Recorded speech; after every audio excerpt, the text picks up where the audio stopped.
Hey all welcome to Impulse. നമ്മൾ counselling സൈക്കോളജിയുടെ MPCE021 ആയിട്ടുള്ള ബ്ലോഗ് 1 ഇൻട്രൊഡക്ഷൻ നോക്കുന്നത്. സോ ഇവിടെ നമ്മൾ എന്താണ് കൗൺസിലിംഗ്, അല്ലെങ്കിൽ കൗൺസിലിംഗ് ചെയ്യണമെങ്കിൽ എന്തൊക്കെ ബേസിക് ക്രൈറ്റീരിയ വേണം, അല്ലെങ്കിൽ അതുമായിട്ട് ബന്ധപ്പെട്ട കാര്യങ്ങളാണ് നമ്മൾ നോക്കാൻ പോകുന്നത്. സോ ഈ ഒരു യൂണിറ്റിനകത്ത് കൗൺസിലിംഗ് എന്താണ്, ഗൈഡൻസ് എന്താണ്, കൗൺസിലർ റോൾ എന്താണ്, ഇങ്ങനെയുള്ള കാര്യങ്ങളൊക്കെ ആയിരിക്കും പറയുന്നുണ്ടാവുക. സോ ഡെഫിനിഷൻ ഓഫ് കൗൺസിലിംഗ് നോക്കാം. നിങ്ങളുടെ മനസ്സിൽ എന്തെങ്കിലും ഉണ്ടോ? കൗൺസിലിംഗ് ഇങ്ങനെയാണ്, അല്ലെങ്കിൽ കൗൺസിലിംഗ് എന്ന് പറയുമ്പോൾ ഇതാണ് ഉണ്ടോ? നിങ്ങൾ ബേസിക്കലി ചിന്തിക്കുക എന്തായിരിക്കും? നമ്മളൊക്കെ ചിന്തിക്കുക, ഒരാൾക്കൊരു പ്രശ്നം ഉണ്ടെങ്കിൽ നമ്മളത് പറഞ്ഞു കൊടുക്കുന്നു, ഇതെങ്ങനെയാണ് ചെയ്യേണ്ടത്, അങ്ങനെയാണ് ചെയ്യേണ്ടത്, നമ്മൾ പറഞ്ഞു കൊടുക്കുന്നു എന്ന് പറയില്ലേ? അതുപോലെ തന്നെയാണ്. പക്ഷെ വേറെ ഒറ്റ വ്യത്യാസം മാത്രമേ ഉള്ളൂ. അവിടെ നമ്മൾ സൈക്കോളജി ആയതുകൊണ്ട് കൂടുതലും മെന്റൽ ഇഷ്യൂസ്, ഗ്രോത്ത്, അല്ലെങ്കിൽ സൈക്കോളജിക്കൽ ചലഞ്ചസുകൾ, ഇമോഷണൽ ചലഞ്ചസുകൾ ഫോക്കസ് ചെയ്യുന്നു എന്നുള്ളത് മാത്രമേ ഉള്ളൂ. നമുക്ക് ഒരുപാട് ഡിസിപ്ലിൻസ് ഉണ്ട് കേട്ടോ. നമുക്ക് കൗൺസിലിംഗ് ചെയ്യാൻ ഒരുപാട് ഡിസിപ്ലിൻസ് ഉണ്ട്. അതിൽ first one is development and prevention ആണ്. അതായത് മെന്റൽ ഹെൽത്ത് ഇഷ്യൂസ് ഒക്കെ നമ്മൾ കൂടുതൽ ഫോക്കസ് ചെയ്യാം. രണ്ട്, education and short term treatment. അതായത് ഇപ്പോൾ നമുക്ക് ചിലപ്പോൾ എപ്പോഴും ഒന്നും വേണ്ടി വരില്ല, നമ്മുടെ ഗ്രോത്തും ഡെവലപ്മെന്റുമായിട്ട് ബന്ധപ്പെടുത്തി കൊണ്ട് പറയുവാണെങ്കിൽ. കാര്യം ഇപ്പോൾ ഒരാളുടെ വളർച്ച എന്ന് പറയുന്നത് അത് മെന്റലിയും ഉണ്ട്, ഫിസിക്കലിയും ഉണ്ടല്ലോ. അപ്പൊ അതുകൊണ്ട് തന്നെ ഇപ്പോൾ ഒരാളുടെ ഗ്രോത്തിനെ പ്രൊമോട്ട് ചെയ്യാൻ ഭാഗമായിട്ടുള്ള എഡ്യൂക്കേഷൻസ്, അയാളുടെ ഒരു ദിവസം എങ്ങനെയാണ് തുടങ്ങേണ്ടത്, ഒരു ദിവസം ഏതൊക്കെ രീതിയിൽ ചെയ്യണം, അല്ലെങ്കിൽ എന്തോ കാര്യങ്ങൾ ഫോക്കസ് ചെയ്യണമെന്നൊക്കെ പറയില്ലേ, അല്ലെങ്കിൽ പറഞ്ഞു കൊടുക്കാറില്ലേ, അതേപോലെയൊക്കെ. രണ്ട്, തെറാപ്യൂട്ടിക് സപ്പോർട്ടാണ്. ഇവിടെ കൂടുതലും സൈക്കോളജിക്കൽ ചലഞ്ചസും ഇമോഷൻ ആയിട്ട് ബന്ധപ്പെട്ട് പറയുന്നത് ഒരാളുടെ മാനസികാവസ്ഥ എങ്ങനെ മുന്നോട്ട് പോകുന്നു, അല്ലെങ്കിൽ അതിനെ എങ്ങനെ നമുക്ക് നന്നായിട്ട് കൊണ്ടുപോകാം എന്നൊക്കെ ഒരാളെ നമ്മൾ ഹെൽപ്പ് ചെയ്യില്ലേ, ആ ഒരു രീതിയൊക്കെയാണ് ഈ ഒരു തെറാപ്യൂട്ടിക് സപ്പോർട്ട് കൊണ്ട് ഉദ്ദേശിക്കുന്നത്. സോ അടുത്ത ചോദ്യം, ഈ കൗൺസിലിംഗ് എന്ന് പറയുന്നത് പുതിയതാണോ പഴയതാണോ, ഇത് എങ്ങനെയൊക്കെ ചെയ്യാം, ഏത് രീതിയിലാണ് ചെയ്യാൻ പറ്റുക, എന്തെങ്കിലും പ്രൊഫഷണലി എന്തെങ്കിലും ഗൈഡ്സ് ഉണ്ടോ എന്നാണ് നെക്സ്റ്റ് ചോദ്യം. ഇപ്പോൾ കൗൺസിലിംഗ് എന്ന് പറഞ്ഞാൽ നമുക്കൊരു പുതിയൊരു സംഭവമാണ്. പണ്ട് കാലങ്ങളിലൊക്കെ എന്തെങ്കിലും അസുഖങ്ങൾ വന്ന് ഡോക്ടറെ കാണിക്കുക എന്നുള്ളതല്ലാതെ, അല്ലെങ്കിൽ ഡോക്ടറെ കുറച്ച് ഗൈഡൻസ് കൊടുക്കുക എന്നുള്ളതല്ലാതെ അതിനപ്പുറത്തേക്ക് എന്തില്ല, ഒരു പെർട്ടിക്കുലർ ഡിപ്പാർട്ട്മെന്റ് ഒന്നും തന്നെ ഇല്ല. അപ്പോൾ കൗൺസിലിംഗ് എന്ന് വെച്ചാൽ റിലേറ്റീവ്ലി ന്യൂ ആണ്. അത് നമുക്ക് ഫേസ് ടു ഫേസ് നടത്താം, ടെലിഫോൺ വഴി നടത്താം, നമുക്ക് എഴുത്തുകളിലൂടെ നടത്താം, ഇമെയിൽ വഴി നടത്താം, വീഡിയോ കോൺഫറൻസിലൂടെ നടത്താം. ഒരാളുടെ പ്രശ്നം എന്താണ് എന്ന് മനസ്സിലാക്കിക്കൊണ്ട് അതിന് നമുക്ക് ഹെൽപ്പ് ചെയ്യുക എന്നുള്ളതാണ് നമ്മൾ ഏറ്റവും കൂടുതൽ ഉദ്ദേശിക്കുന്നത്. ഒരാൾക്ക് സ്വന്തമായിട്ട് തന്നെ എങ്ങനെ കൂടുതൽ സെൽഫ് എക്സ്പ്ലോർ ചെയ്യാം, അല്ലെങ്കിൽ ഒരാള് ഇപ്പൊ ഞാനൊരു ഔട്ട് ഓഫ് ദ ബോക്സ് ആണ്, അല്ലെങ്കിൽ എനിക്ക് ഔട്ട് ഓഫ് ദ ബോക്സ് പോകണം എന്നുണ്ടെങ്കിൽ ഞാൻ എന്തിലാണോ പെട്ട് കിടക്കുന്നത്, അല്ലെങ്കിൽ എനിക്ക് എന്താണ് ഇഷ്യൂ എന്ന് മനസ്സിലാക്കി ഞാൻ തന്നെ അഡ്വൈസ് ഒക്കെ ലഭിച്ചുകൊണ്ട് കൂടുതൽ എക്സ്പ്ലോർ ചെയ്യുക എന്നുള്ളതാണ്. പിന്നെ self determination goal, professional relationship, കൂടുതൽ തന്നെ കരിയർ ഗ്രോത്ത് ഒക്കെ ഉണ്ടാക്കാൻ വേണ്ടിയിട്ടുള്ള നമുക്ക് ഹെൽപ്പ് ചെയ്യുക, ഇതുമായി ബന്ധപ്പെട്ടൊക്കെയാണ് നമുക്ക് ബേസിക് ആയിട്ടുള്ള ഫീച്ചേഴ്സ് പറയുന്നത്. അപ്പോൾ ഇത്രയും കാര്യങ്ങൾ മനസ്സിലായല്ലോ. ഇത് കൗൺസിലിന്റെ ബേസിക് ഇൻട്രൊഡക്ഷൻ ആണ്. സോ ഡെഫിനേഷൻ പറയുവാണെങ്കിൽ ബിസ്വെല്ലോ പറഞ്ഞിട്ടുണ്ട്, കൗൺസിലിംഗ് എന്ന് പറയുന്നത് ഒരു പ്രോസസ്സാണ് of helping individual accept and use information to solve or a cope with their problem. അപ്പം ഏതൊരു സൈക്കോളജിസ്റ്റ് നിങ്ങൾ പോയാലും അവർ പറയുന്നത് അക്സെപ്റ്റ് ആൻഡ് മൂവ് ഓൺ എന്നാ പറയുക. അല്ലെങ്കിൽ നിങ്ങൾക്ക് അത് അക്സെപ്റ്റ് ചെയ്യാൻ പറ്റുന്നില്ലേ, നിങ്ങൾക്ക് അത് മുന്നോട്ട് പോകാൻ പറ്റില്ലേ എന്നൊക്കെ നമ്മൾ ചോദിക്കാറുണ്ട്. ആ ചോദിക്കാനുള്ള റീസൺ എന്താണ്? കാരണം വെച്ചാൽ മിക്കവാറും ആൾക്കാർക്ക് വലിയ വലിയ പ്രശ്നമുണ്ടാവും. ആ പ്രശ്നങ്ങൾ എങ്ങനെ സോൾവ് ചെയ്യണം എന്നറിയില്ല. ഇപ്പോൾ ബ്രേക്കപ്പ് വന്നു, അല്ലെങ്കിൽ ലവ് ഫെയിലിയർ വന്നു, അപ്പോഴൊന്നും എന്താ ചെയ്യേണ്ടത്, എങ്ങനെ ചെയ്യേണ്ടതെന്ന് അറിയത്തില്ല. അപ്പോൾ അതൊക്കെ നമ്മൾ അക്സെപ്റ്റ് ആൻഡ് മൂവ് ഓൺ ആണ് പറയുക. So British association for counselling and psychotherapy പറയുന്നത് counselling occurs in a private confidential setting to help client explore difficulty, distress or dissatisfaction with life. So ഒരാൾക്കുണ്ടാവുന്ന ഡിഫിക്കൽട്ടീസ് ആയിക്കോട്ടെ, അല്ലെങ്കിൽ അയാൾക്കുണ്ടാകുന്ന സ്ട്രെസ് ആയിക്കോട്ടെ, ഡിസ്സാറ്റിസ്ഫാക്ഷൻ ആയിക്കോട്ടെ, ഇതിനൊക്കെ അവർ നമ്മൾ ഹെൽപ്പ് ചെയ്യുന്നു എന്നാണ് പറയുന്നത്. American council of association division 17 of American psychology association പറയുന്നത് കൗൺസിലിംഗ് ഒരു സ്ട്രക്ചേർഡ് തിയറി ബേസ്ഡ് പ്രൊഫഷണൽ ആണ്. ഒരാളുടെ എഡ്യൂക്കേഷനിൽ എങ്ങനെ, വൊക്കേഷനിൽ എങ്ങനെ, ഇൻഡിവിജ്വൽ സോഷ്യലി എങ്ങനെയൊക്കെയാണ് നമ്മൾ തീരുമാനിക്കുന്ന കാര്യങ്ങളാണ് ഇവിടെ വരുന്നത്. അപ്പം ഇത്രയേ ഉള്ളൂ. കൗൺസിലിംഗ് കൊണ്ട് ഉദ്ദേശിക്കുന്ന ഒരാളെ നമ്മൾ ഹെൽപ്പ് ചെയ്യുന്നു, അയാളെ മാക്സിമം പുറത്തേക്ക് കൊണ്ടുവരാനായിട്ട് ഹെൽപ്പ് ചെയ്യുന്നു എന്നുള്ളതാണ്. ഇനി ആ സമയത്ത് നിങ്ങൾക്കുണ്ടാ സംശയമാണ്, എന്താണ് കൗൺസിലിംഗ്, എന്താണ് ഗൈഡൻസ്? സോ നിങ്ങളിപ്പോൾ മുക്കിനും മൂലിലും കാണാറുണ്ട് കരിയർ ഗൈഡൻസ് എന്ന് കാണുന്നു, പിന്നെ കൗൺസിലിംഗ് സെന്റേഴ്സ് കാണാറുണ്ട്. അപ്പോൾ എന്താണ് ഇതിന്റെ വ്യത്യാസം? ഗൈഡൻസ് എന്ന് വെച്ചാൽ നമുക്ക് എങ്ങനെ പോകണം, അതായത് ഒരു റൂട്ട് മാപ്പ് ഉണ്ട്, ആ റൂട്ട് മാപ്പ് എങ്ങനെ ഫോളോ ചെയ്യണം എന്നുള്ള ബേസിക് പ്രിൻസിപ്പിളാണ് ഗൈഡൻസ് കൊണ്ട് ഉദ്ദേശിക്കുന്നത്. കൗൺസിലിംഗ് അങ്ങനെയല്ല, കെട്ട് പിണഞ്ഞു കിടക്കുന്ന വഴി എങ്ങനെ നിവർത്തിയെടുക്കാം എന്നുള്ളതാണ്. ആ ഒരു രണ്ട് വ്യത്യാസത്തിലാണ് നിങ്ങൾ മനസ്സിലാക്കേണ്ടത്. ഗൈഡൻസ് എന്ന് വെച്ചാൽ ഒരാളുടെ ഡിസിഷൻ എങ്ങനെയാണ് എടുക്കേണ്ടത്, ഒരാളുടെ പ്രശ്നങ്ങൾ എങ്ങനെ സോൾവ് ചെയ്യണം, അയാൾക്ക് സജഷൻ കൊടുക്കുവാണ് ഏതൊക്കെ രീതിയിലാകണം എന്നുള്ള കാര്യങ്ങളൊക്കെയാണ് നമ്മൾ കൂടുതലായിട്ട് ഗൈഡൻസ് കൊണ്ട് ഉദ്ദേശിക്കുന്നത്. ഞാൻ നേരത്തെ പറഞ്ഞതുപോലെ ഒരു വഴി ഉണ്ട്, ആ വഴി എങ്ങനെ ഫോളോ ചെയ്യണം, എങ്ങനെ സെൽഫ് ഡിസിഷൻ എടുക്കണം, ഒരു പ്രീ പ്രോബ്ലം സിറ്റുവേഷൻ വരാതിരിക്കാൻ നമ്മൾ എന്ത് ചെയ്യണം, ഒരു സൂപ്പർവിഷൻ കിട്ടും, ഒരാൾ നോക്കാനായിട്ടുണ്ടായിരിക്കും, ഒരു ലീഡർ ഉണ്ടായിരിക്കും, ഒരു മെന്റർ ഉണ്ടായിരിക്കും. ഒരു വൊക്കേഷണൽ മാറ്റേഴ്സിലും എഡ്യൂക്കേഷൻ മാറ്റേഴ്സിലുമാണ് കൂടുതലായിട്ട് ഗൈഡൻസ് വരിക. ഇനി കൗൺസിലിംഗ് ആണ് എന്നുണ്ടെങ്കിൽ ഞാൻ നേരത്തെ പറഞ്ഞതുപോലെ ഒരാളുടെ പ്രശ്നം, അത് പേഴ്സണൽ പ്രശ്നമായിരിക്കാം, അത് ഇമോഷണൽ പ്രശ്നമായിരിക്കാം, അല്ലെങ്കിൽ സെൽഫ് അവെയർനെസ് ആയിരിക്കാം, കോപ്പിംഗ് അങ്ങനെ ഡിസിഷനുമായി ബന്ധപ്പെട്ട കാര്യങ്ങൾ. ഒരാൾക്ക് ഒരു തീരുമാനം എടുക്കാൻ പറ്റുന്നില്ല, മറ്റത് അങ്ങനെയല്ല, ഓൾറെഡി സൂപ്പർവിഷൻ ഉണ്ടായിരിക്കും, അത് കൂടുതലും എഡ്യൂക്കേഷൻ വൊക്കേഷണൽ മാറ്റേഴ്സ് ആയിരിക്കും. ഇവിടെ അങ്ങനെയല്ല, ഇവിടെ കൂടുതലും സെൽഫ് അവെയർനെസ്, സ്വന്തം പേഴ്സണൽ ലൈഫുമായിട്ട് ബന്ധപ്പെട്ടാണ് കൗൺസിലിംഗിനകത്ത് നമ്മളെപ്പോഴും പറയുന്നുണ്ടാവുക കേട്ടോ. സോ ഇത് key difference of counselling and guidance ആണ്, വായിച്ചു നോക്കുക, അപ്പോൾ തന്നെ നിങ്ങൾക്ക് ഏകദേശം ഐഡിയ കിട്ടും, അത് വെച്ചിട്ട് എക്സ്പ്ലെയിൻ ചെയ്യാം കേട്ടോ. So next one is hallmark and characteristics of A counsellor. ഒരു കൗൺസിലർ എങ്ങനെയായിരിക്കണം, അല്ലെങ്കിൽ എന്തോ കാര്യങ്ങളാണ് ശ്രദ്ധിക്കേണ്ടത് എന്നാണ് പറയാൻ പോകുന്നത്. സോ ഒരു കൗൺസിലർ ഇപ്പം പല ആൾക്കാരും പല രീതിയിലാണ് ബയാസ്ഡ് ആവാറുണ്ട്. നമ്മൾ എപ്പോഴും ന്യൂട്രൽ ആയിരിക്കണം. അതായത് ഇപ്പോൾ ഒരാൾ കൗൺസിലിങ്ങിന് വേണ്ടി വരുന്ന സമയത്ത് ഞാൻ പറയുവാണ്, നിങ്ങൾ ആരാധിക്കുന്ന ദൈവം ഏതാ, ആ ദൈവത്തിനെ പറ്റി മാത്രം ചിന്തിക്കുക എന്ന് പറയാണ്. അല്ലാതെ ഞാൻ പറയുവാണ് ഈ പ്രശ്നങ്ങൾ അക്സെപ്റ്റ് ചെയ്ത് മൂവ് ഓൺ ചെയ്യാൻ പറ്റില്ല. വേറൊരാൾ പറയുവാണ് അങ്ങനെയൊന്നുമല്ല, ഈ പ്രശ്നം വലിയ പ്രശ്നമാണ്, നിങ്ങളൊരു കാര്യം ചെയ്യൂ, നിങ്ങളിവിടുന്ന് മാറി നിൽക്കൂ എന്ന് പറയുന്നു. അപ്പം ഈ 3 രീതിയിൽ കൗൺസിലിംഗ് കൊടുക്കാൻ പറ്റും അല്ലേ. അപ്പം ഈ 3 രീതിക്ക് 3 ഇമ്പാക്റ്റ് ആണ്. അപ്പോൾ ഒരു പ്രോപ്പർ ആയിട്ടുള്ള ഒരു കൗൺസിലിംഗ് എങ്ങനെയായിരിക്കണം, ഏത് രീതിയിലായിരിക്കണം എന്ന് പറയുന്നത് നമ്മളുമായി ബന്ധപ്പെട്ടിരിക്കുന്നു. So definition of A counsellor. ഒരു കൗൺസിലർ എന്ന് പറയുമ്പോൾ തെറാപ്പിസ്റ്റ് ആകാം, സൈക്കോളജിസ്റ്റ് ആകാം, സൈക്കാട്രിസ്റ്റ് ആകാം, ഈവൻ സോഷ്യൽ വർക്കറും ആകാം എന്നുള്ളതാണ്. So counselor is always used for lawyers, academic advisor or a camp guide. So councillor എന്ന് പറയുന്നത് ലോയേഴ്സിനും കൗൺസിലർ എന്ന് പറയാറുണ്ട്, അക്കാഡമിക് അഡ്വൈസിനും പറയാറുണ്ട്, ക്യാമ്പ് ഗൈഡ്സിനൊക്കെ പറയാറുണ്ട്. ഒരു കൗൺസിലർ റോൾ എങ്ങനെയാണ്, നെഗറ്റീവ് തിങ്കിങ് പാറ്റേൺസിനെ ഐഡന്റിഫൈ ചെയ്യുക. അതായത് ഒരാൾക്ക് ഡിപ്രഷൻ, ആങ്സൈറ്റി പോലുള്ള പ്രശ്നങ്ങളുണ്ടെങ്കിൽ അത് ഐഡന്റിഫൈ ചെയ്യുക എന്നുള്ളതാണ്. ഇനി അവരെ എൻകറേജ് ചെയ്യുക, അവരുടെ പോസിറ്റീവ് മൈൻഡ് സെറ്റിനെ ഡെവലപ്പ് ചെയ്യാനും അല്ലെങ്കിൽ കൂടുതൽ അവർക്ക് ബിൽഡ് ചെയ്യണം, സ്ട്രെങ്ത് ബിൽഡ് ചെയ്യാൻ വേണ്ടി ഹെൽപ്പ് ചെയ്യുക. ഇനി അതുമാത്രമല്ല relationship and communication skill improve ചെയ്യിപ്പിക്കുക, പ്രോബ്ലം സോൾവിങ്, ഡിസിഷൻ മേക്കിംഗ് ഒക്കെ നമ്മൾ അതിനെ അസിസ്റ്റ് ചെയ്യുക എന്നുള്ളതാണ് essential knowledge for a counsellor. ഒരു കൗൺസിലറിന് ആവശ്യമായ നോളജ് എന്തൊക്കെയാണ്? So must understand psychological theory and human behaviour. So psychological theory അറിഞ്ഞിരിക്കണം. കാര്യം ഒരാൾ എങ്ങനെയായിരിക്കും ചിന്തിക്കേണ്ടാവുക, ഏതൊക്കെ രീതിയിൽ ചിന്തിക്കും, അവരുടെ ഹ്യൂമൻ ബിഹേവിയർ എങ്ങനെയാണ് എന്നുള്ള കാര്യങ്ങൾ അറിഞ്ഞില്ല എന്നുണ്ടെങ്കിൽ നമുക്ക് പ്രോപ്പറായി കൗൺസിലിംഗ് കൊടുക്കാൻ പറ്റില്ല. Awareness of multi cultural issue is important. Multi cultural issues നമ്മൾ അറിയണം, അത് ഭയങ്കര ഇമ്പോർട്ടൻ്റ് ആണ്. ബിക്കോസ് അത് അറിഞ്ഞിട്ടില്ല എന്നുണ്ടെങ്കിൽ നമുക്ക് എന്ത് ചെയ്യാൻ പറ്റില്ല, പ്രോപ്പർ കൗൺസിലിംഗ് കൊടുക്കാനായിട്ട് പറ്റില്ല. ഇനി ക്യാരക്ടറിസ്റ്റിക്സ് ഓഫ് എ കൗൺസിലർ. ഒരു കൗൺസിലറിന് എന്തൊക്കെ ക്യാരക്ടേഴ്സ് ആണ് വേണ്ടത്? ഇനി നമ്മൾ പേഷ്യന്റിനെ പറ്റിയല്ല, നമ്മൾ പേഴ്സണലി പറയുവാണ്. സെൽഫ് അവെയർനെസ്, നമ്മൾ ഒരാളുടെ ഇമോഷൻ മനസ്സിലാക്കണം. അഡ്വാൻസ് ലിസണിങ് സ്കിൽ, നമ്മൾ കേട്ടിരിക്കണം. നമ്മൾ ആദ്യം ചെയ്യേണ്ടതാണ് ലിസണിങ് ആണ്. Effective communication, verbal and non verbal എഫക്റ്റീവായിട്ട് നമ്മൾ യൂസ് ചെയ്യണം. ഇപ്പം വാക്കുകൾ കൊണ്ട്, കൈകൾ കൊണ്ട് ഒക്കെ ഉപയോഗിക്കും. എമ്പത്തി ത്രൂ ഔട്ട് നമുക്ക് ആവശ്യമാണ്. കോൺഫിഡൻഷ്യാലിറ്റി, ഇവിടെ പറയുന്ന കാര്യം അപ്പുറത്ത് പോയി പറയും, അപ്പുറത്ത് പോയിട്ട് അവരെ പോയി കളിയാക്കുക, അങ്ങനത്തെ പരിപാടിയൊന്നും പാടില്ല. പ്രോബ്ലം സോൾവിങ് എബിലിറ്റി വേണം. നമുക്ക് അതാണല്ലോ, വരുന്ന ആൾക്കൊരു സൊല്യൂഷന് വേണ്ടിയാണ് നമ്മൾ വരിക. നമ്മൾ പറയുന്നത് എനിക്ക് ഭയങ്കര പ്രശ്നമാണ്, ഞാനൊരു കൗൺസിലിനെ കാണട്ടെ, സൈക്കോളജിസ്റ്റിനെ കാണട്ടെ, എനിക്ക് അത്യാവശ്യമാണെന്ന് പറയുന്ന പോലെ. നോൺ ജഡ്ജ്മെന്റൽ അപ്രോച്ച്, നമ്മൾ ഒരു കാരണവശാലും ജഡ്ജ്മെന്റ് ചെയ്യാൻ പാടില്ല. ഇപ്പോൾ ഒരു HIV പേഷ്യന്റ് വരുന്നു, നമ്മൾ ജഡ്ജ് ചെയ്യണോ, അവരെ എവിടെയൊക്കെ പോയിട്ടാണ് HIV കിട്ടിയെന്ന് പറയുന്ന പോലെ, അങ്ങനെയൊന്നും പറയാൻ പാടില്ല.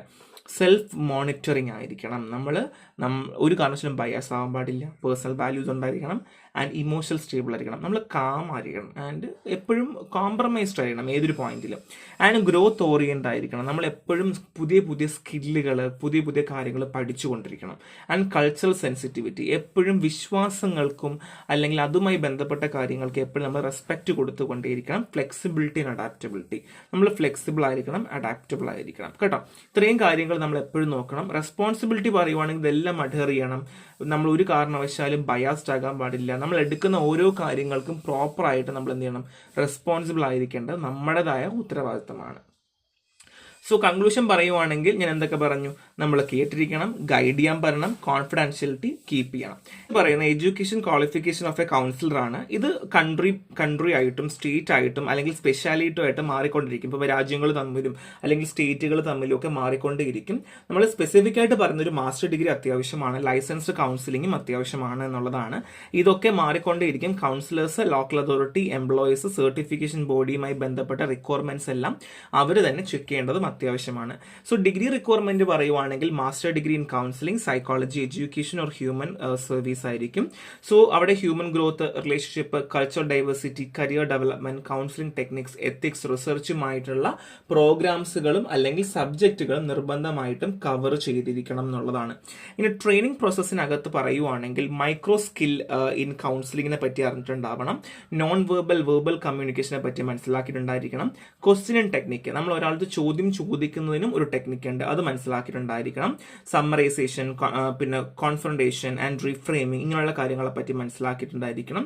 നമ്മൾ ചലഞ്ചസുകൾ, സെൽഫ് ഡിസ്ട്രക്റ്റീവ് ബിലീഫ്സുമായി ബന്ധപ്പെട്ട കാര്യങ്ങൾ മനസ്സിലാക്കിയിരിക്കണം. And overcoming psychological barriers, psychological barriers എങ്ങനെ ഓവർകം ചെയ്യണം എന്നുള്ളത് മനസ്സിലാക്കണം, ഒരു ക്ലയന്റിനെ എങ്ങനെ ഹെൽപ്പ് ചെയ്യണം എന്ന് മനസ്സിലാക്കണം. ആൻഡ് ടെർമിനേഷൻ ടെക്നിക്സുകൾ ഓരോ കൗൺസിൽ സെഷനിൽ എങ്ങനെയായിരിക്കണം, എങ്ങനെയാണ് എന്നുള്ളതിനെ പറ്റി മനസ്സിലാക്കിയിരിക്കണം. ആൻഡ് സ്റ്റുഡന്റ് ട്രെയിനിങ് ഇൻവോൾവ്സ്, ഒരു സ്റ്റുഡന്റിനെ ട്രെയിൻ ചെയ്യുന്ന സമയത്ത് എന്തോ കാര്യങ്ങൾ നോക്കണം, അതായത് ഒബ്സർവ് ചെയ്യാനും റിപ്പോർട്ട് ചെയ്യാനും and opening closing question technique, verbal non verbal response, counselling client dependency risk, പിന്നെ അത് മാത്രമല്ല കൗൺസിലിംഗ് മോഡൽസ്, തിയറീസിനെ പറ്റിയിട്ടൊക്കെ നമ്മൾ അപ്ലൈ ചെയ്യുന്നതും പഠിക്കുന്നതും പ്രാക്ടീസ് ചെയ്യുന്നതും ഇംപ്ലിമെന്റ് ചെയ്യുന്നതും പഠിച്ചിരിക്കണം. ഇതൊക്കെ പറ്റുന്ന പോയിന്റ്സ് ഒക്കെ മാക്സിമം പഠിക്കുക. കരിയർ ഓപ്പർച്യൂണിറ്റി പറയുവാണെങ്കിൽ ഫാമിലി സപ്പോർട്ടീവ് സർവീസ് നമുക്ക് കൂടെ വർക്ക് ചെയ്യാൻ പറ്റും, NGO, non government organisation, government ഏജൻസീസിൽ വർക്ക് ചെയ്യാൻ പറ്റും, community health centre, women and child counselling and substance abuse addiction counselling, bereavement counselling and workplace counselling and skill learns like cognitive, CBT and counselling for AIDS patient, ഇതിനൊക്കെ ഇവർക്ക് നമുക്ക് help ചെയ്യാനും പറ്റും. അത് മാത്രമല്ല നമുക്ക് ഇവിടെയൊക്കെ ഓപ്പർച്യൂണിറ്റി ഉണ്ടെന്നുള്ളതാണ്. സോ സ്കിൽഡ് ലേണേഴ്സ് ഉണ്ട് കേട്ടോ, അതിപ്പോൾ CBT മാത്രം പഠിക്കുന്ന ആൾക്കാരുണ്ട്, എയ്ഡ്സ് പേഷ്യന്റിനെ മാത്രം കൗൺസിലിംഗ് ചെയ്യുന്ന സ്കിൽ ഡെവലപ്മെന്റ് കോഴ്സുകളുണ്ട്. അത് പഠിക്കുന്നവർക്കും ഈ കരിയർ ഓപ്പർച്യൂണിറ്റി ഈ രീതി തന്നെ ആയിരിക്കും പോയിട്ടുണ്ടായിരിക്കാം. ലൈസൻസ് ആണ് പറയുന്നത്. സോ സം സ്റ്റേറ്റ്സിന് certification plus graduate course work മതിയായിരിക്കും. എന്നാൽ സ്കൂൾ കൗൺസിലേഴ്സിന് ടീച്ചിങ് എക്സ്പീരിയൻസും കൗൺസിലിംഗ് സർട്ടിഫിക്കറ്റും ആവശ്യമായിരിക്കും. ഇനി പ്രൈവറ്റ് പ്രാക്ടീസ് കൗൺസിലിംഗ് ആണെങ്കിൽ ഈ ലൈസൻസിങ് റിക്വയർമെന്റ് മാറിക്കൊണ്ടിരിക്കും. ഞാൻ നേരത്തെ പറഞ്ഞതുപോലെ നമുക്ക് ഇത് ഓരോ സ്റ്റേറ്റ് അനുസരിച്ചിട്ടായിരിക്കും. സബ്സ്റ്റൻസ് അബ്യൂസ് കൗൺസിലേഴ്സ് ആണെങ്കിൽ സ്പെസിഫിക് ആയിട്ടുള്ള ലൈസൻസിങ് റൂൾസുകൾ നമുക്ക് അവൈലബിൾ ആണ്. അപ്പോൾ നമ്മൾ ലൈസൻസിങ് മാത്രം ജസ്റ്റ് നോക്കി വെക്കുക, സ്റ്റേറ്റ് അനുസരിച്ച് മാറിക്കൊണ്ടിരിക്കുന്നുള്ളതാണ്. സോ ഇന്ത്യയിലാണ് എന്നുണ്ടെങ്കിൽ റീഹാബിലിറ്റേഷൻ കൗൺസിലിംഗ് ഓഫ് ഇന്ത്യ, RCയുടെ അപ്രൂവൽ നമുക്ക് ആവശ്യമാണ്. സോ ഇവരാണ് റെഗുലേഷനും മോണിറ്ററിംഗും ഒക്കെ നടത്തുന്നത് കേട്ടോ. And regulates and monitor service for people with disability. So ഡിസേബിലിറ്റിയുമായി ബന്ധപ്പെട്ട കാര്യങ്ങൾക്ക് റെഗുലേറ്റ് ചെയ്യാനും മോണിറ്റർ ചെയ്യാനും ലൈസൻസിങ് അതോറിറ്റി RCA ആണ്. അത് മാത്രമല്ല സെൻട്രൽ റീഹാബിലിറ്റേഷൻ രജിസ്ട്രേഷൻ കീപ്പ് ചെയ്യുന്നതും മെയിൻറ്റെയിൻ ചെയ്യുന്നതുമാരാണ് RCA ആണ്. അപ്പോൾ നിങ്ങൾ പറയുവാണ് നാളെ വന്നിട്ട് എനിക്ക് ഇന്ന ആളുടെ ലൈസൻസിങ് അറിയണം, അപ്പോൾ നിങ്ങൾ ആരെ അപ്രോച്ച് ചെയ്യണം? RCA വേണം അപ്രോച്ച് ചെയ്യേണ്ടത്. ട്രെയിനിങ് പ്രോഗ്രാംസിന്റെ സ്റ്റാൻഡർഡൈസേഷൻ ഹെൽപ്പ് ചെയ്യുന്നത് RCA ആണ്. Professionals must RCA certified to practise legally നമുക്ക് പ്രാക്ടീസ് ചെയ്യണമെങ്കിൽ RCA സർട്ടിഫിക്കേഷൻ നിർബന്ധമാണ് എന്നുള്ളതാണ്. Condition for licence counsellors in ഇന്ത്യയിൽ കൗൺസിലേഴ്സ് ആയിട്ട് വർക്ക് ചെയ്യണമെങ്കിൽ എന്തൊക്കെ കാര്യങ്ങൾ വേണം? Cannot work as a rehabilitation professional without a RCA recognised qualification. RCയുടെ റെക്കഗ്നൈസ്ഡ് ക്വാളിഫിക്കേഷൻ ഇല്ല എന്നുണ്ടെങ്കിൽ നമുക്ക് ഒരു കാരണവശാലും റീഹാബിലിറ്റേഷൻ പ്രൊഫഷണൽ കൗൺസിലറായിട്ട് വർക്ക് ചെയ്യാൻ പറ്റില്ല. അത് മാത്രമല്ല sign official certification or give expert testimony in court without proper registration. നമുക്ക് പ്രോപ്പറായിട്ട് രജിസ്ട്രേഷൻ ഇല്ല എന്നുണ്ടെങ്കിൽ ഇപ്പം നമുക്ക് ഒഫീഷ്യൽ ഡോക്യുമെന്റ് സൈൻ ചെയ്യുക, അല്ലെങ്കിൽ നമുക്ക് കോർട്ട് അല്ലെങ്കിൽ കേസ് ലീഗൽ കാര്യങ്ങൾക്ക് വേണ്ടിയുള്ള ഡോക്യുമെന്റ്സ് കൊടുക്കാനൊന്നും നമുക്ക് പറ്റില്ല കേട്ടോ. ഇതിനൊക്കെ നമുക്ക് ലൈസൻസ് വേണം. Must participate in continuing rehabilitation education to upgrade skill. നമ്മൾ ഈ CRA എഡ്യൂക്കേഷൻ ഒരു സംഭവമുണ്ട്, നമ്മൾ കണ്ടിന്യൂസ് ആയിട്ട് പഠിച്ചുകൊണ്ടേ ഇരിക്കുന്ന പരിപാടിയാണ്. ഇങ്ങനെയുള്ള കാര്യങ്ങളിലൊക്കെ നമ്മൾ എൻറോൾ ചെയ്യണം. അപ്പോൾ തന്നെ നമുക്ക് എന്ത് ചെയ്യാൻ പറ്റും? കൂടുതലായിട്ട് നമ്മുടെ സ്കില്ല് നമുക്ക് കൂട്ടിയെടുക്കാനായിട്ട് പറ്റും എന്നുള്ളതാണ്. അപ്പോൾ ഇങ്ങനെയുള്ള കാര്യങ്ങളൊക്കെ നമ്മൾ എന്ത് ചെയ്യണം? ചെയ്തുകൊണ്ടിരിക്കണം, പഠിച്ചുകൊണ്ടിരിക്കണം. എന്നാൽ മാത്രമേ നമുക്ക് എന്ത് ചെയ്യാൻ പറ്റുള്ളൂ? അതനുസരിച്ച് നമുക്ക് കൂടുതൽ കാര്യങ്ങൾ മാറ്റം വരുത്താൻ പറ്റുള്ളൂ. സോ അടുത്ത സമ്മറി ഞാൻ പറയുവാണ്. So master degree proper training അത്യാവശ്യമാണ്. ലൈസൻസിങ് സ്റ്റേറ്റും സ്പെഷ്യാലിറ്റി അനുസരിച്ച് മാറിക്കൊണ്ടേയിരിക്കും. ആൻഡ് കണ്ടിന്യൂസ് അപ്ഗ്രഡേഷൻ ആവശ്യമാണ്. ഇത്രയും കാര്യങ്ങൾ നിങ്ങൾ എഴുതുമ്പോൾ ഉറപ്പായിട്ടും ആ ഒരു എക്സാം പേപ്പറിൽ ഉണ്ടാവണം. അത് ക്വാളിഫിക്കേഷൻ പറയുവാണെന്നുണ്ടെങ്കിൽ ഇപ്പോൾ നമുക്ക് ബേസിക് ആയിട്ട് സെൽഫ് ക്വാളിഫൈഡ് ആകണം എന്നുള്ളതാണ്. ഇപ്പം ഞാൻ ഇതിന് സ്യൂട്ടാണോ അല്ലെങ്കിൽ ഞാനൊരു കൗൺസിലറായിട്ടിരിക്കാനുള്ള എബിലിറ്റി എനിക്കുണ്ടോ എന്നുള്ളതുമായി ബന്ധപ്പെട്ടതാണ്. റെസ്പെക്ട്, ട്രസ്റ്റ്, കോൺഫിഡൻസ് എടുക്കുക എന്നുള്ളത് വളരെ അത്യാവശ്യമാണ്. ഒരു ടീമായിട്ട് വർക്ക് ചെയ്യുക അല്ലെങ്കിൽ ഇൻഡിപെൻഡൻ്റ് ആയിട്ട് വർക്ക് ചെയ്യാൻ പറ്റുക, കോഡ് ഓഫ് എത്തിക്സ് ഫോളോ ചെയ്യുക, ഫിസിക്കൽ ഇമോഷണൽ എനർജി നിർബന്ധമായിട്ടും ഉണ്ടായിരിക്കണം, നമ്മൾ നറിഷ് ആയിട്ടുണ്ടാവണം, സ്ട്രെസ് ഒന്നും ഉണ്ടാവാൻ പാടില്ല, പ്രോപ്പറായിട്ട് ഹാൻഡിൽ ചെയ്യാൻ പറ്റണം. ഇതൊക്കെ നമ്മുടെ ബേസിക് ക്വാളിഫിക്കേഷൻസ് ആണ്. സോ സർട്ടിഫിക്കേഷനും അഡ്വാൻസ്മെന്റും ഉണ്ട് കേട്ടോ. National board of certification counsellors NBCC പറയുന്ന സർട്ടിഫിക്കേഷൻസ് ഉണ്ട്. അത് ഓരോ രാജ്യവുമായി ബന്ധപ്പെട്ടിരിക്കും. So national certified counsellors NCC credential ഉള്ള വോളണ്ടറി ആണ്, ബട്ട് ബെനിഫിഷ്യൽ ആണ്. പക്ഷെ നമുക്കത് ഇങ്ങനെയുള്ള സംഭവങ്ങളൊന്നും നമുക്ക് എന്ത് ചെയ്യാൻ പറ്റില്ല, എല്ലാവർക്കും അത് പഠിച്ച് കൗൺസിലർ ആകാം എന്നുള്ളതല്ല. അതിൻ്റെ കൂടെ നമുക്ക് ചില റിക്വയർമെന്റ്സുകളും അത്യാവശ്യം തന്നെയാണെന്നുള്ളതാണ്. ആൻഡ് സ്പെഷ്യാലിറ്റി സർട്ടിഫിക്കേഷൻസ് അവൈലബിൾ ആണ് കേട്ടോ. School counselling, clinical mental health counselling, additional counselling എന്നൊക്കെ പറഞ്ഞിട്ട് നമുക്ക് അഡിക്ഷൻ കൗൺസിലിംഗ് പോലുള്ള സർട്ടിഫിക്കറ്റ് പ്രോഗ്രാംസുകൾ അവൈലബിൾ ആണ്. അത് പഠിച്ചാൽ നമുക്ക് എന്ത് ചെയ്യാൻ പറ്റും, കൗൺസിലേഴ്സ് ആയിട്ട് ഇരിക്കാൻ പറ്റും. അപ്പോഴും നമ്മൾ ചിന്തിക്കേണ്ടത് ഇത് RCM അപ്രൂവൽ ആണോ അല്ലെങ്കിൽ RCM ആയിട്ട് നമുക്കിത് ബന്ധപ്പെട്ടതാണോ എന്നുള്ള കാര്യങ്ങളൊക്കെ നമ്മൾ ചെക്ക് ചെയ്യേണ്ടത് അത്യാവശ്യം തന്നെയാണ്. സോ റീഹാബിലിറ്റേഷൻ കൗൺസിലേഴ്സിന് സർട്ടിഫിക്കറ്റുകൾ commission on rehabilitation councillor certification എന്ന് പറയുന്ന പ്രോഗ്രാം വഴി സർട്ടിഫിക്കേഷൻ നേടാമെന്നുള്ളതാണ്. അത് അപ്പോഴും ഞാൻ പറയുന്നു സ്റ്റേറ്റും ലോക്കൽ ഗവൺമെന്റുമായി ബന്ധപ്പെട്ടിരിക്കും എന്നുള്ളതാണ് കേട്ടോ. പിന്നെ അത് മാത്രമല്ല ഇന്റേൺഷിപ്പ്, റിട്ടേൺ എക്സാം, പ്രോഗ്രാംസിൽ എന്തൊക്കെയാണ് റിക്വയർമെന്റുകൾ, എന്തൊക്കെ നമ്മൾ പഠിച്ചു എന്നുള്ളതും ബന്ധപ്പെട്ടിരിക്കുന്നു. സോ എപ്പോഴും സർട്ടിഫിക്കേഷൻ റിക്വയർമെന്റ് എന്ന് പറയുന്നത് എഡ്യൂക്കേഷൻ ബാക്ക്ഗ്രൗണ്ട്, പിന്നെ എക്സ്പീരിയൻസ്, ഇങ്ങനെയുള്ള കാര്യങ്ങളൊക്കെ ആയിട്ട് ബന്ധപ്പെട്ടിരിക്കും കേട്ടോ. കൂടുതലൊക്കെ ചില സർട്ടിഫിക്കേഷൻസിനൊക്കെ ഇപ്പം നമുക്കറിയാം advanced professional professional certification course എന്ന് പറഞ്ഞ കോഴ്സ് ഉണ്ട് കേട്ടോ. അതെന്ന് വെച്ചാൽ നമ്മൾ ഓൾറെഡി വർക്കിംഗ് പ്രൊഫഷണലാണെങ്കിൽ വർക്കിംഗ് പ്രൊഫഷണൽസിന് വേണ്ടി അതുപോലെയൊക്കെ. റിന്യൂവൽ പറയുവാണെങ്കിൽ counsellors must retake the exam or complete 100 credit hours of continuing education every 5 years. So ഒരു 5 വർഷം കൂടുമ്പോഴാണ് നമ്മൾ റിന്യൂവൽ പറയുന്നത്. സോ 100 ക്രെഡിറ്റ് അവേഴ്സ് കംപ്ലീറ്റ് ചെയ്യേണ്ടിരിക്കണം. എക്സാംസ് അറ്റൻഡ് ചെയ്യണമെങ്കിലും ഈവൻ റീടേക്ക് ചെയ്യണമെങ്കിൽ നമ്മൾ എന്തിനാണ് 100 ക്രെഡിറ്റ് അവേഴ്സ് നമ്മൾ കണ്ടിന്യൂസ് എഡ്യൂക്കേഷനിൽ ഫോർ 5 years ആണ് നമ്മൾ പറയുന്നത്. സോ റിന്യൂവലും അങ്ങനെ തന്നെയാണ് കേട്ടോ, 5 years ആണ്. സോ കരിയർ അഡ്വാൻസ്മെന്റ് പറയുവാണെങ്കിൽ സ്കൂൾ കൗൺസിലേഴ്സിന് അറിയാമല്ലോ എന്തൊക്കെയാകാം, ഡയറക്ടേഴ്സ് ആകാം, സൂപ്പർവൈസേഴ്സ് ആകാം, എഡ്യൂക്കേറ്റേഴ്സ് ആകാം, സൈക്കോളജിസ്റ്റുകളാകാം എന്നുള്ളതാണ്. ആൻഡ് മാരേജ് ആൻഡ് ഫാമിലി തെറാപ്പിസ്റ്റുകളുണ്ട്. So with doctoral degree may advance to teaching, research or clinical supervision. So അവർക്ക് ഡോക്ടറൽ ഡിഗ്രി ഒക്കെ ഉണ്ടെന്നുണ്ടെങ്കിൽ ടീച്ചിങ്ങും റിസർച്ചും ക്ലിനിക്കൽ സൂപ്പർവിഷനും ഒക്കെ ചെയ്യാൻ പറ്റും. And counsellors can move into research, consulting, private practice or administration. So അവർക്ക് കൗൺസിലേഴ്സ് റിസർച്ചോ കൗൺസിലിങ്ങോ പ്രൈവറ്റ് പ്രാക്ടീസോ ഈവൻ അഡ്മിനിസ്ട്രേഷനിലേക്ക് പോലെ പോകാൻ പറ്റും എന്നുള്ളതാണ്. ഡോക്ടറേറ്റ് ഡിഗ്രി ഉണ്ടെന്നുണ്ടെങ്കിൽ എപ്പോഴും കരിയർ ഓപ്പർച്യൂണിറ്റി കൂടുന്നുള്ളതാണ് at the end. So renewal ആലോചിക്കുക, 5 years ആണ്, ഓരോ 5 years ആണ് ആലോചിക്കുക. ആൻഡ് അഡ്വാൻസ്മെന്റ് ഓൾറെഡി നമുക്കറിയാം. So counsellors and values. So എപ്പോഴും ക്ലയന്റും കൗൺസിലേഴ്സും തമ്മിൽ ഒരു വാല്യൂ സിസ്റ്റം എപ്പോഴും ഉണ്ടായിരിക്കണം. ഡിസിഷൻ മേക്കിംഗ് എന്ന് പറയുന്നത് നമ്മൾ പ്രീവിയസ് എക്സ്പീരിയൻസ് ഒന്നും വെച്ചിട്ടാവരുത്, അല്ലെങ്കിൽ പ്രീവിയസ് ആയിട്ട് നമ്മൾ പ്രെജുഡിസ് ആയിട്ട് നമ്മൾ ചെയ്യാൻ പാടില്ല. അവരുടെ വാല്യൂസ് ഒക്കെ കൺസിഡർ ചെയ്യേണ്ടത് ആവശ്യമാണ്. എപ്പോഴും ജഡ്ജ്മെന്റിലാവാൻ പാടില്ല, നമ്മുടേതായ ബിലീഫ് മാത്രം എടുക്കാൻ പാടില്ല, പേഴ്സണലി ബയാസ്ഡ് ആകാൻ പാടില്ല, ഒരാൾക്കും ഹാംഫുൾ ആവാൻ പാടില്ല എന്നുള്ളതാണ്.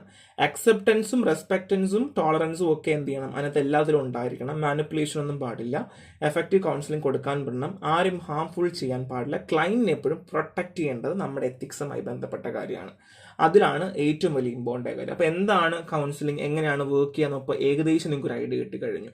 അല്ലെങ്കിൽ കൗൺസിലിംഗ് പഠിച്ചാൽ എന്താണ് നിങ്ങളുടെ ക്വാളിഫിക്കേഷൻ വേണ്ടത്, നിങ്ങൾ ക്വാളിഫൈഡ് ആകുമോ ഇല്ലയോ എന്നുള്ളൊരു ക്ലിയർ ആയിട്ട് നിങ്ങൾക്ക് കിട്ടി അല്ലേ. സോ ഇതാണ് ഫസ്റ്റ് യൂണിറ്റ് പറയുന്നത്. സോ ക്ലാസ് കേൾക്കുക, നോട്ട് വായിക്കുക, ഒന്നുമില്ല, റിക്വയർമെന്റ് പഠിച്ചാൽ തന്നെ ഏകദേശം ക്ലാസ് ആയിട്ടുണ്ട്. സോ നെക്സ്റ്റ് ക്ലാസ്സിൽ കാണാം. Thank you.